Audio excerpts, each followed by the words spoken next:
Bismillahirrahmanirrahim. Assalamualaikum warahmatullahi wabarakatuh. Saya Muhammad Yusuf Rahmatullah dari 11 Saya dalam video ini ingin menjelaskan pengertian dari koloid dan jenis-jenis koloid.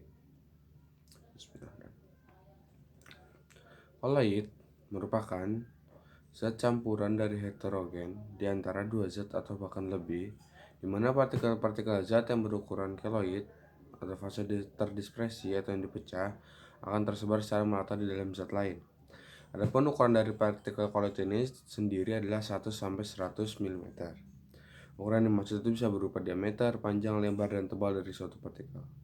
Selain itu, koloid sendiri itu adalah suatu sistem dispersi yang ukuran partikelnya adalah lebih besar dari larutan namun lebih kecil dari suspensi. Nah, koloid ini tersendiri terdiri dari dua bentuk, yaitu fase terdispersi dan medium penetrasi. Nah, sebenarnya sendiri koloid ini terdiri dari beberapa jenis, yaitu ada kalau nggak salah 8 jenis. Saya di sini akan menjelaskan jenis-jenis koloid.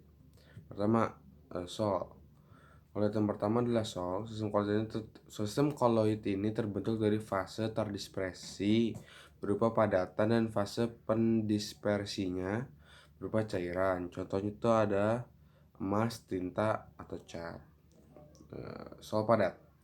Sol padat ini adalah sistem koloid yang terbentuk dari fase terdispersi yang berupa padatan dan fase pendispersi merupakan padatan juga.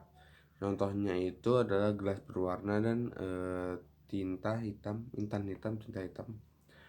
Terus aerosol padat. Nah, jadi koloid yang ketiga ini aerosol padat. Koloid ini terbentuk dari fase terdispersi berupa padatan dan fase pendispersinya berupa gas. Contohnya asap dan debu. Nah, jenis koloid keempat ini adalah emulsi. Sistem koloid ini akan terbentuk oleh fase terdispersi berupa cairan dan fase pendispersinya cairan. Contohnya seperti susu, santan, dan minyak ikan. Selanjutnya emulsi padat. Emulsi padat merupakan koloid dari fase terdispersi berupa cairan dan fase pendispersinya berupa padatan. Contohnya seperti keju, jelly, dan lain-lain. Aerosol cair. Aerosol cair merupakan sistem koloid yang terbentuk oleh fase terdispersi berupa cairan dan fase pendispersinya berupa gas. Contohnya kabut, awan, dan macam-macam. 7 ada buih. Jenis koloid ini, buih ini merupakan koloid yang terbentuk oleh fase terdispersi berupa gas dan fase pendispersinya berupa cairan. Contohnya buih sabun dan macam-macam. 8. Koloid 8 itu buih padat.